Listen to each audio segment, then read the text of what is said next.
Welcome to the Independent Workforce, the podcast where we explore the now and the future of work through the lens of temporary employment, such as freelancers, contractors, fractional experts, you name it. Here we speak with CEOs, recruiters, founders, and industry leaders about how they work with independent talent, the wins, the challenges, and the lessons learned. My name is Yurii. I'm growing the freelance market at freelancermap, an international platform that's been connecting top independent professionals with companies for over 20 years. And my guest is Anna Orzechowska, a total rewards strategist and freelance transformation consultant with also over 20 years of experience helping global organizations rethink how they reward, engage, and support their people who, from leading compensation and benefit strategies across international companies to driving complex transformation and HR projects, brings a unique perspective as both a freelancer and a trusted advisor to organizations navigating change. So, welcome, Anna. Hi everyone. Thank you, Yurii, for having me here. It's a pleasure, and I hope I can provide some interesting insights. Super happy to talk to you. We had the previous conversation, and you definitely can provide some interesting insights, and I will do my best to ask you all the questions that I want to learn myself. So let's start with the easiest one. So, total rewards strategist. What does it mean? Total reward strategist, it was, of course, a journey for me. So I haven't woken up one day and say, that's what I'm going to do.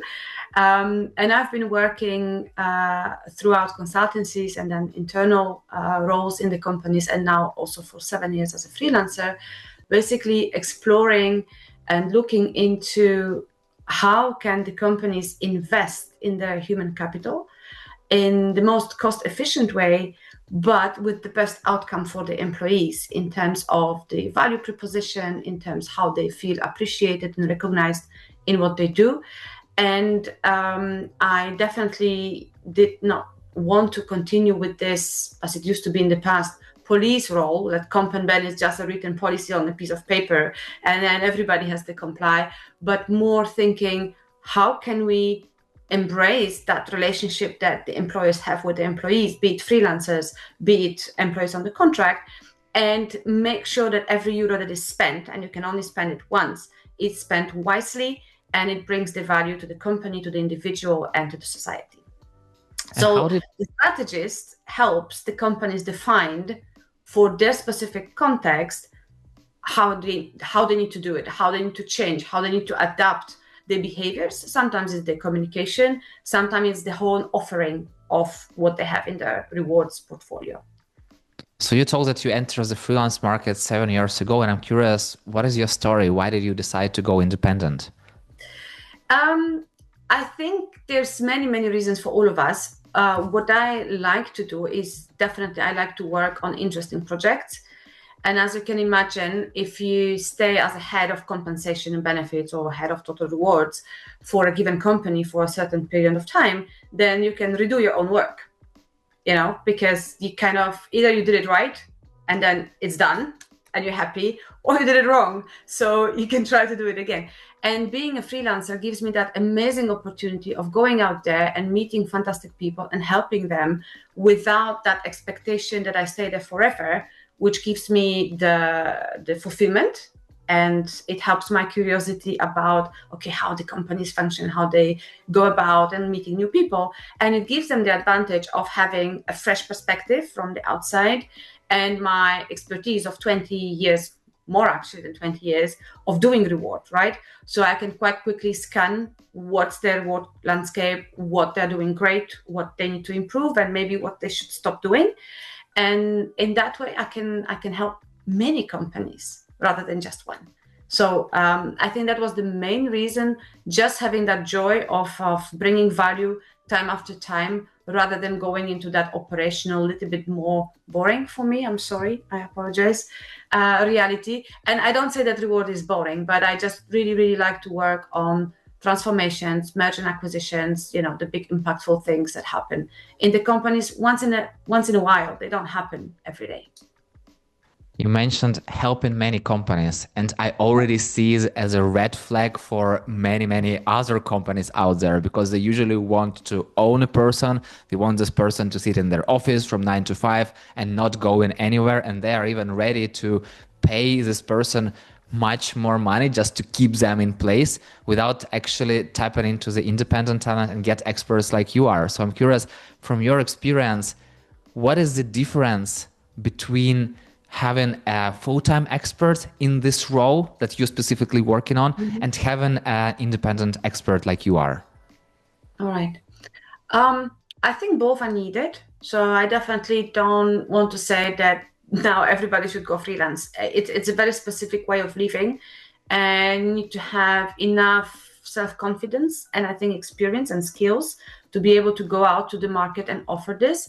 And you need to be agile enough to effectively just go meet new people and just do the job, right?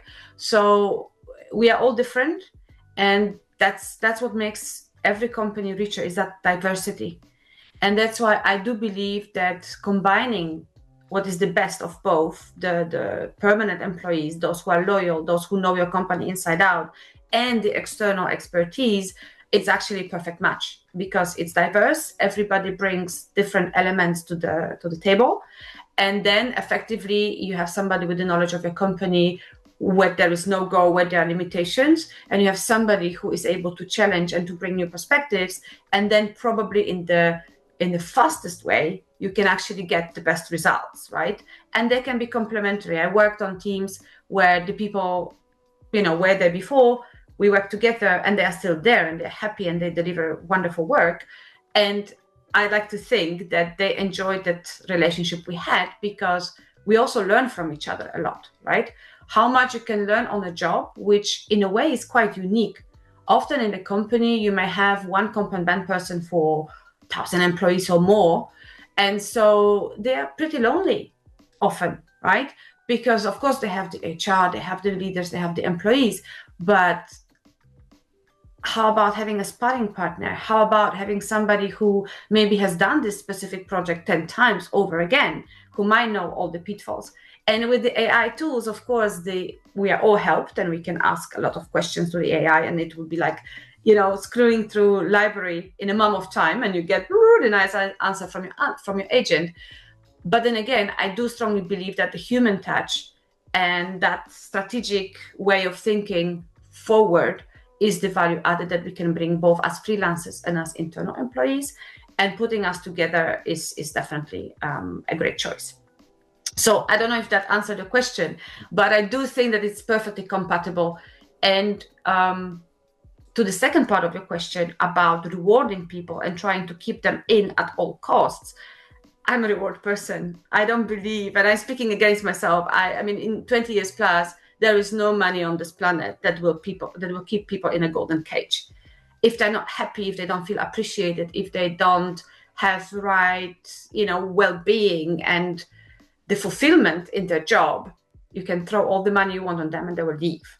So disregarding whether they're permanent employee or external, I think you really need to think what's in the job, what skills they have, how to best deploy those skills, and then reward follows, of course, but it has to be appropriate, has to be affordable for you, has to be sustainable so that you're not frustrated that, this is the most expensive employee.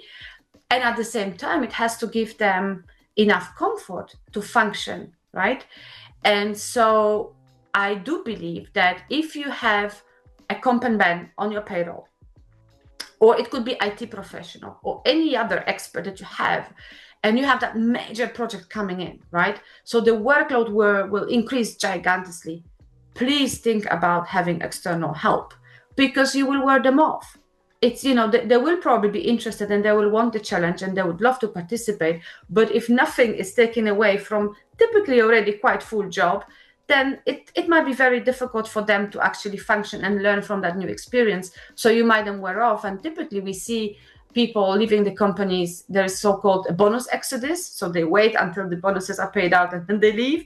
Or the post-project exodus, so that people are just tired and then they just think like, I better go somewhere else. While having somebody external might actually help you with the efficiency, might help you do it better, probably, because you will have different perspectives.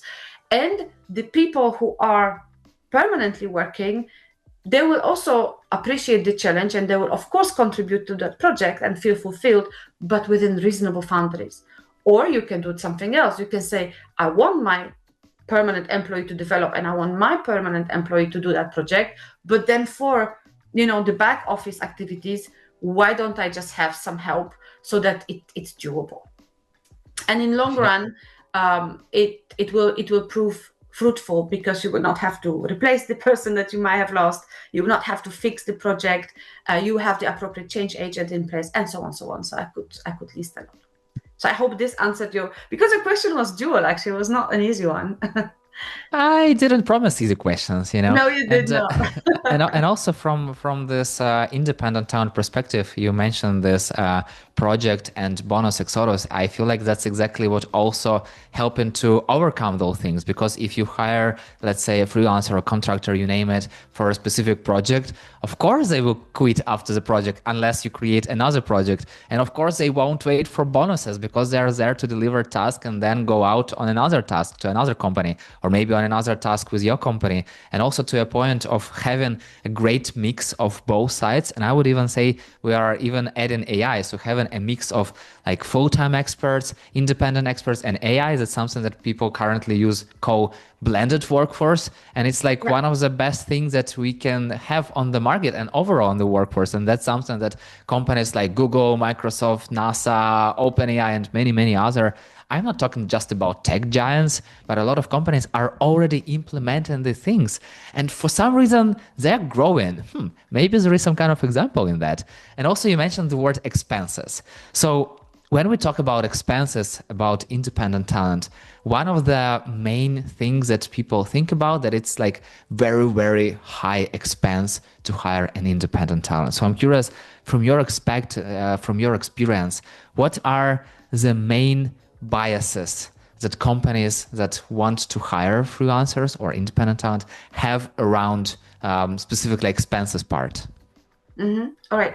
Before I tackle into that though, Yurii, I'd like to clarify one thing. When I was talking about bonus exodus, it was primarily about the permanent employees because, they have the annual cycle and then they're kind of exhausted or demotivated. And then they think, okay, but I need to stay till the bonus payout. It's not the freelancers or after the project, right? Yeah. The freelancers, we are ready for that. And that's normal way of doing. But the companies, typically when they want their internal employees to get on some new adventure, make them manager, give them a new project, they hope that will be that growth path for the people. So it's with the positive, I believe, positive intention, just practically it doesn't seem to work. So that's why some people, they do the project, they learn, but then they decide to leave the organization anyhow.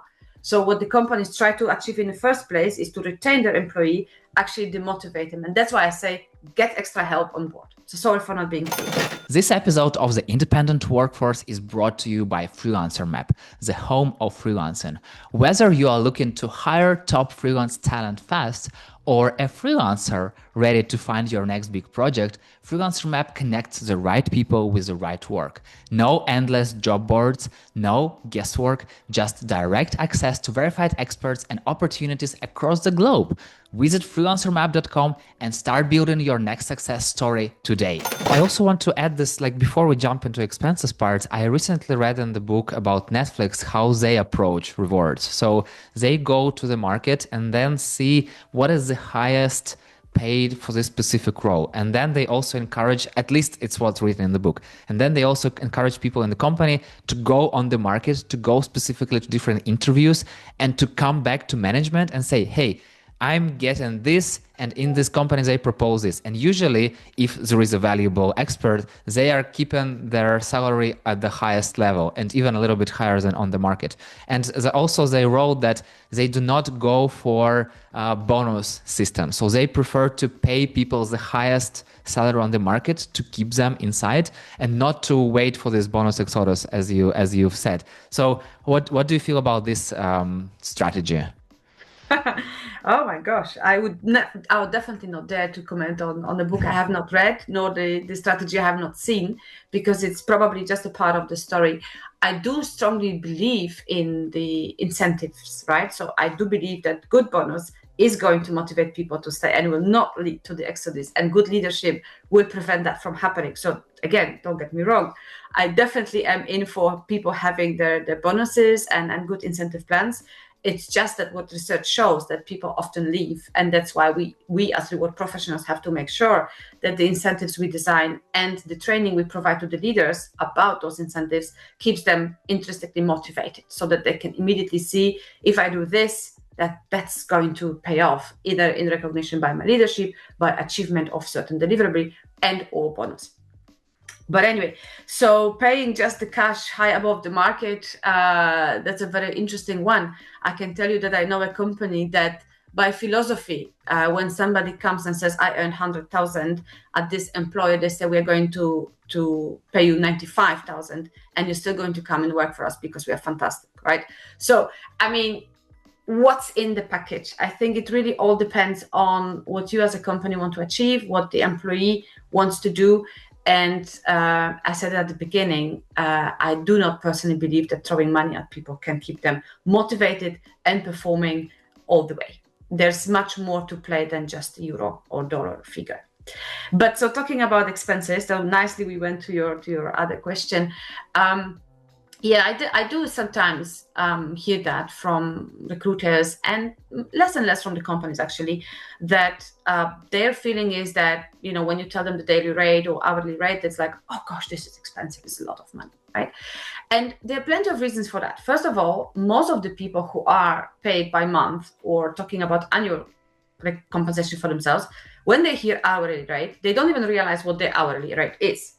So the person with whom you're talking as a freelancer, or if I'm a company, because actually we are doing the podcast to advise the companies, when you think about that, you're sitting on that chair and you're looking to employ a freelancer and you think like, oh, you try to calculate quickly, I earn so much a month, how much is it, in hourly rate, and is it really worth it? Just stop, right? Because even if you knew your hourly rate on internally permanent paid employee, there is a lot of cost that the company covers on top of that, such as, like you also mentioned, social security. In different countries, it can vary between 15 to 30%, right? So that's an extra cost that the companies pay. Typically, there are all sorts of benefits being provided: pension plans, company cars, mobile phones, internet subscriptions, you name it, right? So that's an extra cost. So typically, when we kind of run manpower budgets for permanent employees, you take the figure, say they have 100,000 euros, and you basically multiply it by 1.5, 1.6 factor. There are even companies where it's nearly double.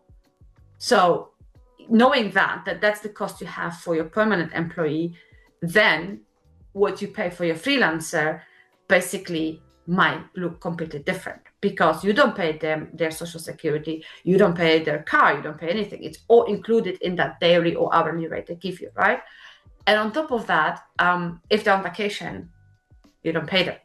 If they're sick, you don't pay them. It's their own problem.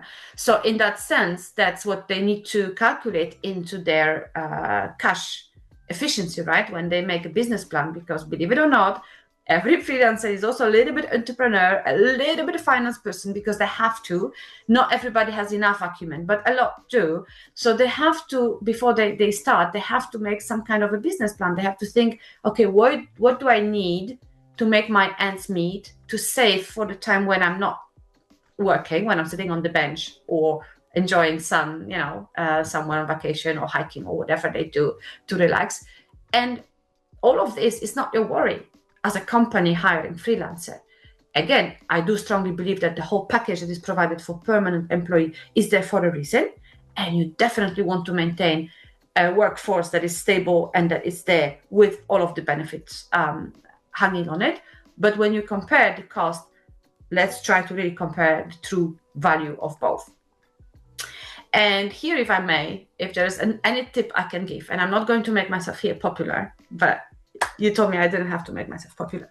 So I do strongly believe that some companies thinking, oh yeah, we have to be cost efficient. They have this huge, procurement deals with some kind of, let's say, contractors or recruiting companies who act as intermediate between them and the freelancers, right?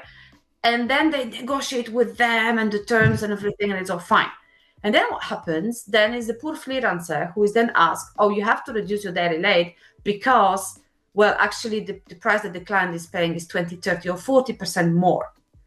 So dear companies, wake up with now, the independent workforce coming to about 1/4 of the people who are there looking for a job. It's a huge amount of capital you can tap into. But if you stick with the companies that charge 20, 30, 40% every day the freelancer is working for you, maybe you need to negotiate with them a little bit different arrangements so that obviously they can cover the overhead costs, the processes cost, and so on. But if you have a freelancer for 1 year, that does not seem to be reasonable to me, a small little person, to pay 1/3 sometimes of somebody's income or a fee just for an agency that basically processes the invoice, because that's what they do.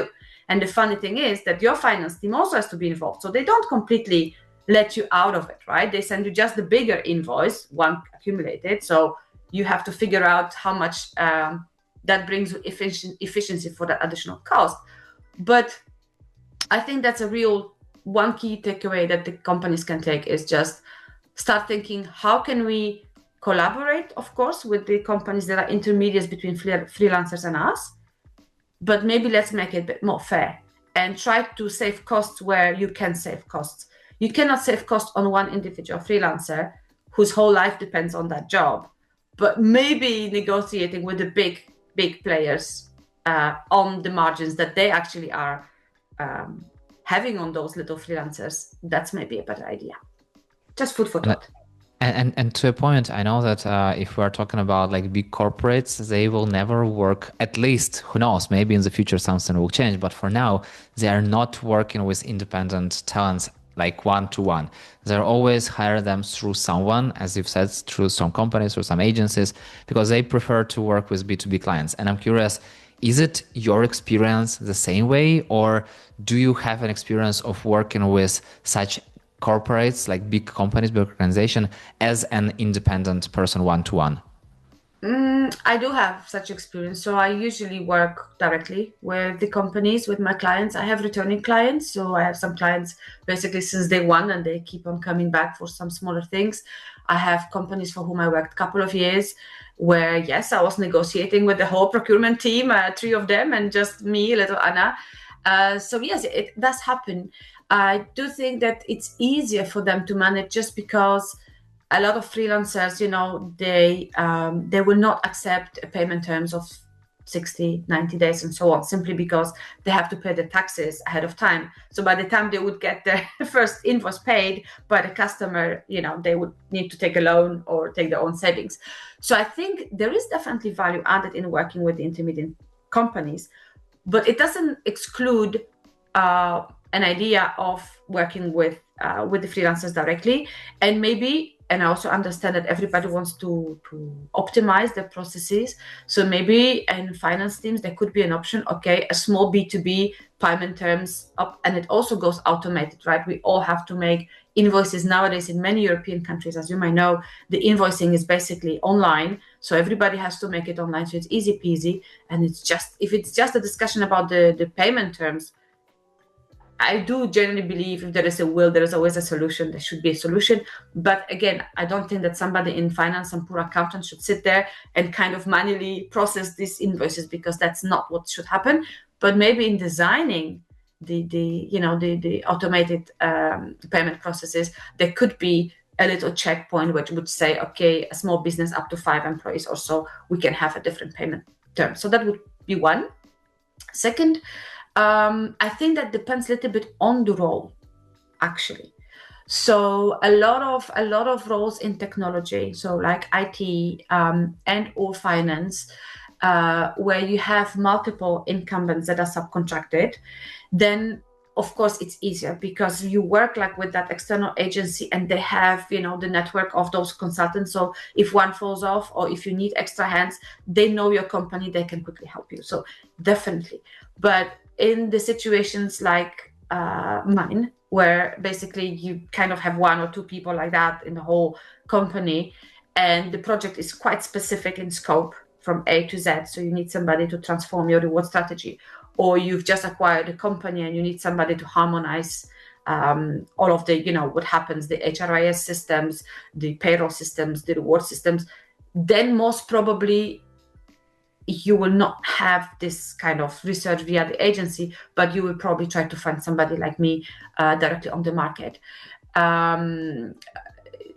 Very, very specific skill sets, the more unique they are, the bigger the chances that even big corporation will find you and will want to work with you, one too big, But the more, let's say, the bigger the pool of the jobs, the more normal it seems to me that they would then, go via the agency.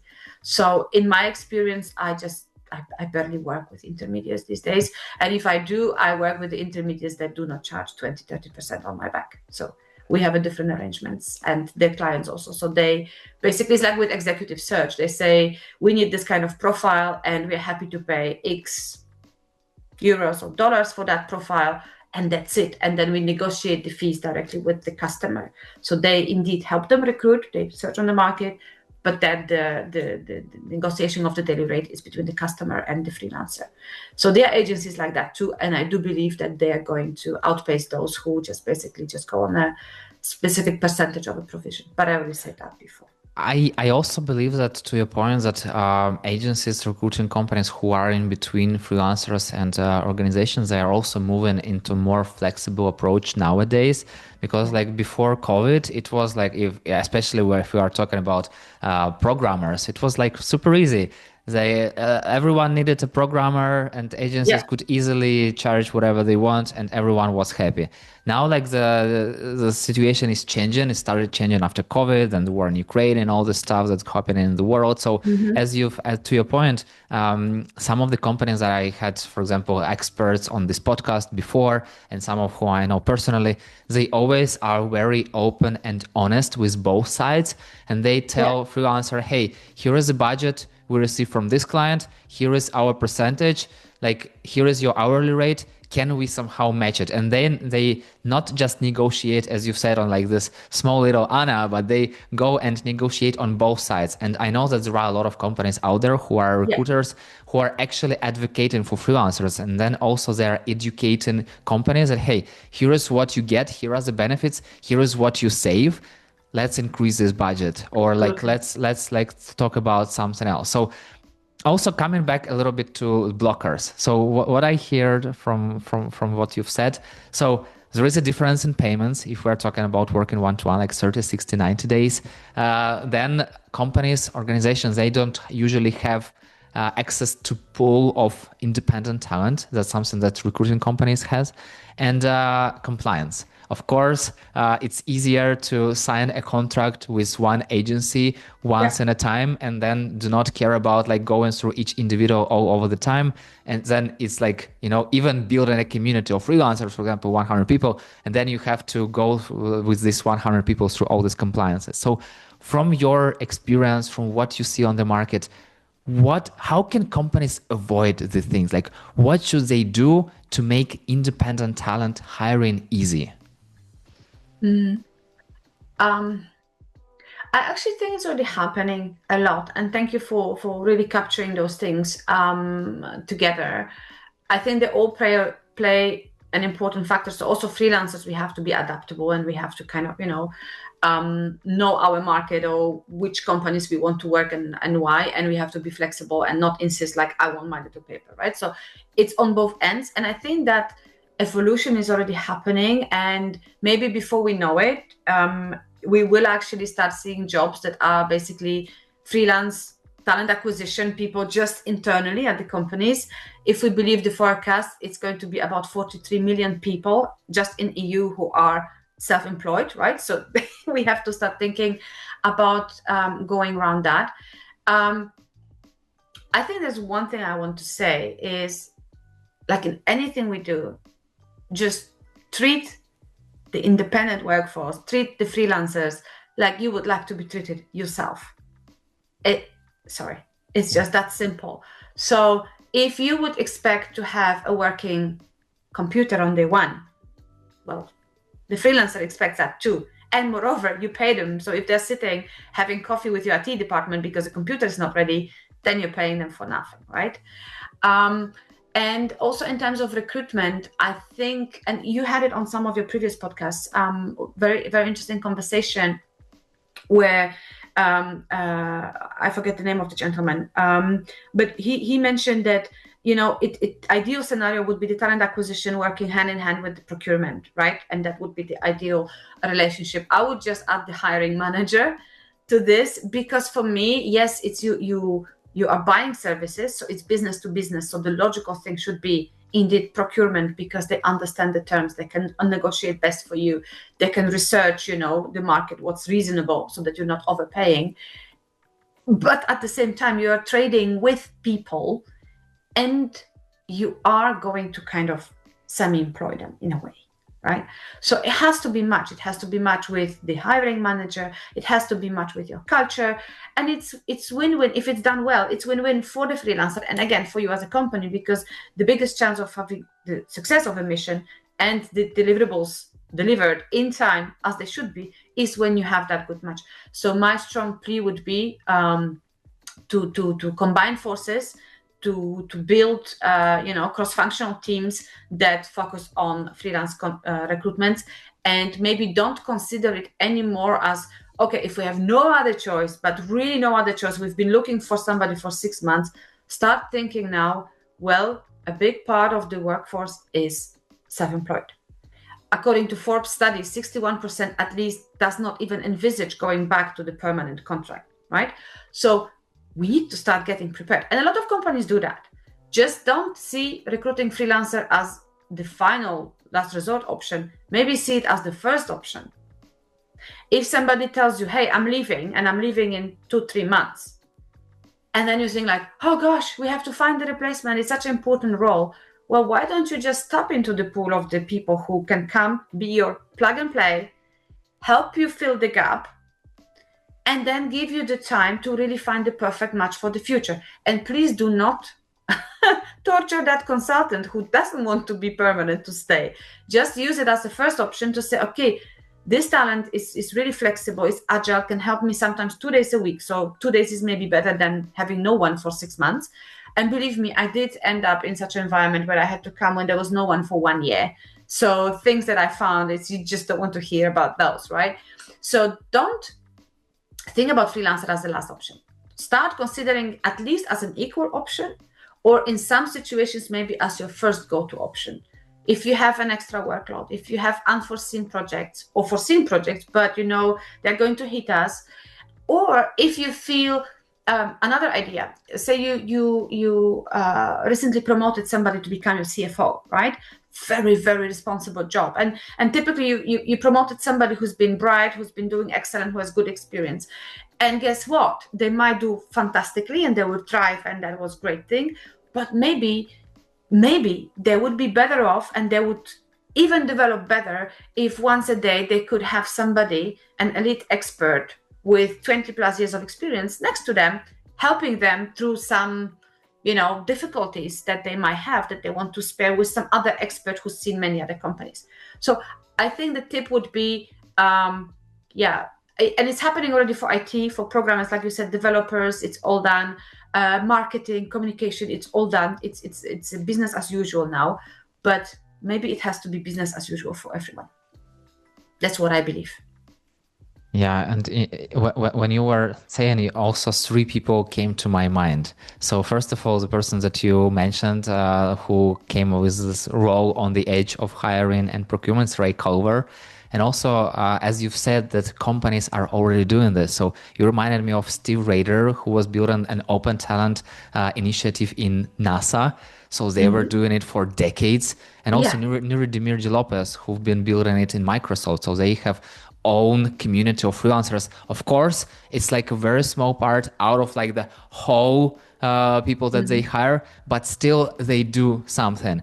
And also I recently had another podcast conversation, not related to the independent workforce podcast, but about community. And the person told me they were building a community of students for Google. So basically they were growing future workforce starting from students already. And once again, I speak to a younger generation, and I see that they don't really want to sit in one place. And I don't know who will win. Either corporates will break them and then they will go and sit in one place, or they will win and we will see more independent talents out there. I have no idea. The future will share with us. But I see that it's happening. To your point, yes, exactly. Companies who are not at least trying to hire some independent experts, they will miss out. They are already missing out. They're already missing out. Yeah. And they will miss out even more. And coming back to rewards part. So when companies think about freelancers, they always, as you've said, think about the daily rate, or like coming back to hourly rate. They think about hourly rate. That's how they calculate whether they should hire a person or not.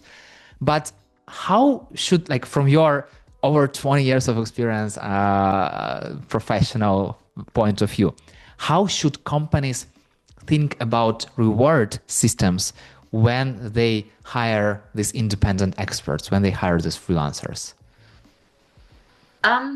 Here again, I think every coin has two sides. So we also have to educate our freelancer community a little bit. I mean, not every freelancer is really kind of business aware. And some of them actually have this kind of hidden expectation that, oh, I would also like to have a nice bonus.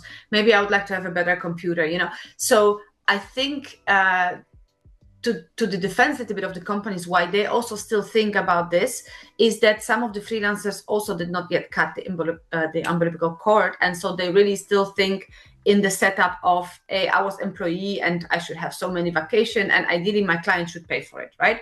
Or I've heard all sorts of weird demands. So I think, again, it's an evolution, and I believe in the good things of universe. It will come to the positive end eventually. The freelancers have to learn to go about business to business relationship, and the companies have to understand that this is just different kind of employee. I think Google, nomination would be like smart creatives. You can call them innovative thinkers or whatever. So yes, they of course want to be treated fairly and correctly like the other ones, but they are independent in how they are. So they want to choose their own benefits or not. They want to choose their own car or not. And they thrive on that innovation idea time after time. They can come back to you for another project because I also have recurring clients, but they just cherish that certain freedom. So tip to the companies is just do not try to kind of keep on coming back to the same discussion like, hey, but you know what, let's convert you. And the paradox is that often when they start the conversion calculations, then it comes out that it would cost them much more. And then it's an awkward situation because they made that kind of, willingness of the freelancer. And I've been in quite some discussions for my clients and also in my previous life as internal reward person in this kind of conversations where the companies try to convince freelancer, join us. They finally say, what the heck, it's nice, yes, let's do it. And then they do the calculations and it comes, oh, well, we actually cannot afford it, or it's going to become very expensive. And then it's very weird. I can tell you that's very weird, right? So just accept it. Just accept that you have some people that love to stay, that build a community. And the freelancers, they also can build community. I have clients with whom I meet regularly, and then if they need somebody else that, not me, but somebody else, it's in my community of freelancers, I'm happy to help them. If it's in my community some other way, I can share a post, I can do something else, I'm going to do it. So I'm their ambassador too. It's not that I'm not doing that job, or it's not even a job. It's just, hey, it's really great client. There's one particular client that wins always the employer of the year or third or second place. I'm so happy. I have not worked there for a long time, but I've experienced that. And I'm so happy for the internal employees and for them that they do that.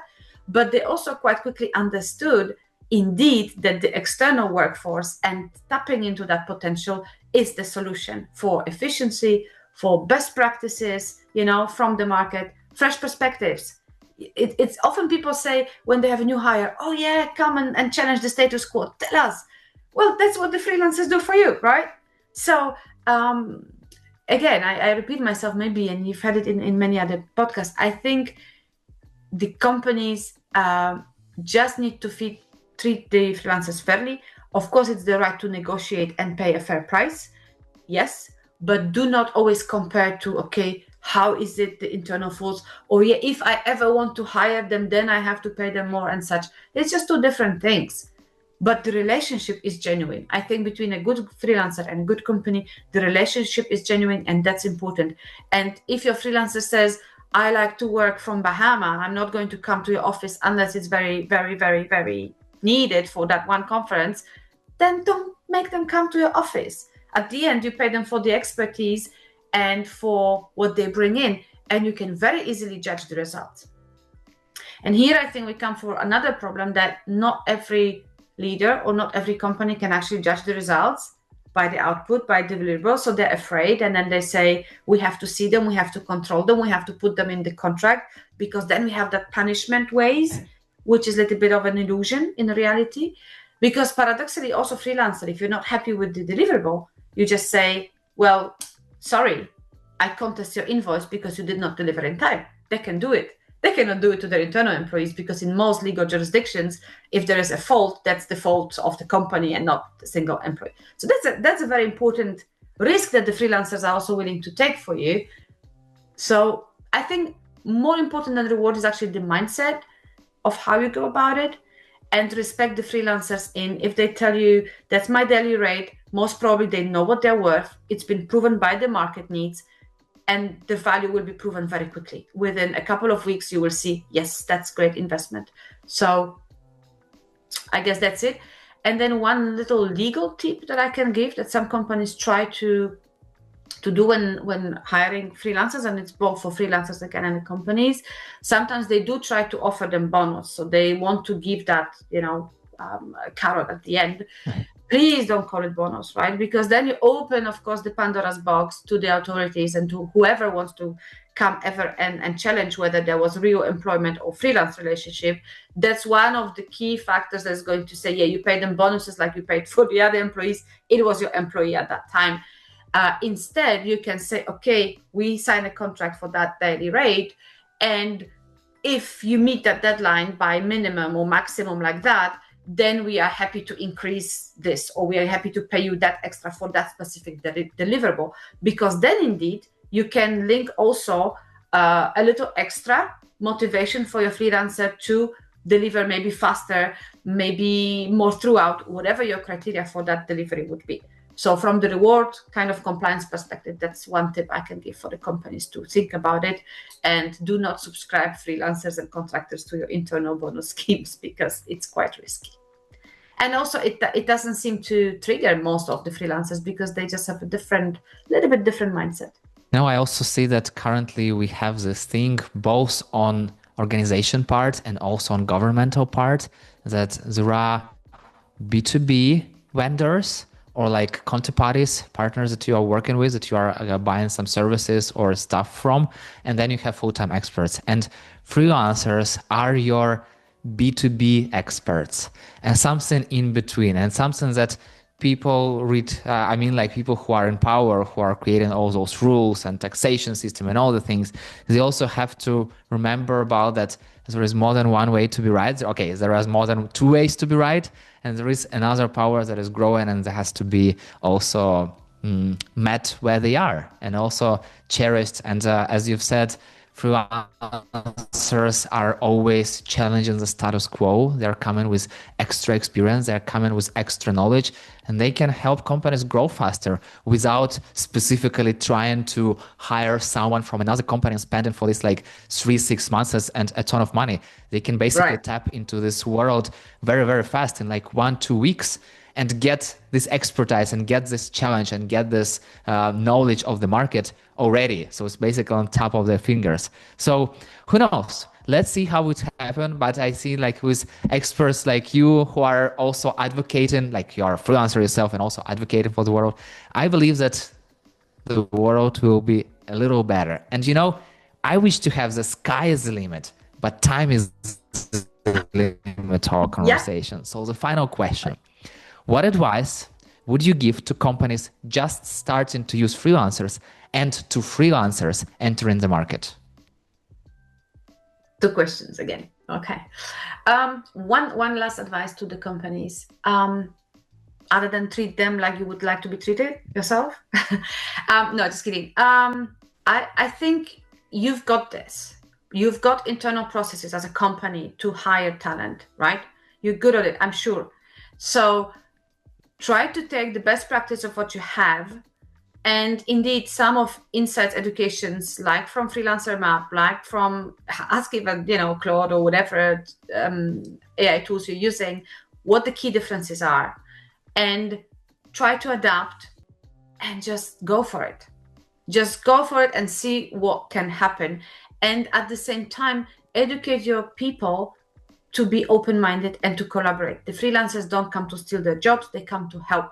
If that's the position of the HR, procurement, and the leadership, then you have a match and then you will thrive. If there is bad processes, we can work around it. If there is some differences about the scope, we can work around it. But if there's wrong perspective, that's immediately wrong. So freelancers are there to help. They're not better, they're just different. Give them a chance. So that's for the companies. Just go for it. Even if you have your own processes, just do it. When you're new to the market, when you're new to the companies, just listen. Go to some interesting meetings, network opportunities, to find out from others, how did they go about, learn. And also to your clients, when you have your first clients, just listen, analyze. Again, you've got that. You're good in what you're doing. Just give yourself that chance before you jump to a conclusion, because you don't know the company. Just listen, let them speak, let them talk about the processes, show you, and then you can help them best. So have open ears, open minds as any freelancer for that matter, but especially if you're new to the market, I would say. Does it make sense? Last but not least, of course, name 2 people I should reach out to talk about the independent workforce. So one lady, actually, she's in Warsaw now. It's Yurii Lazaruk.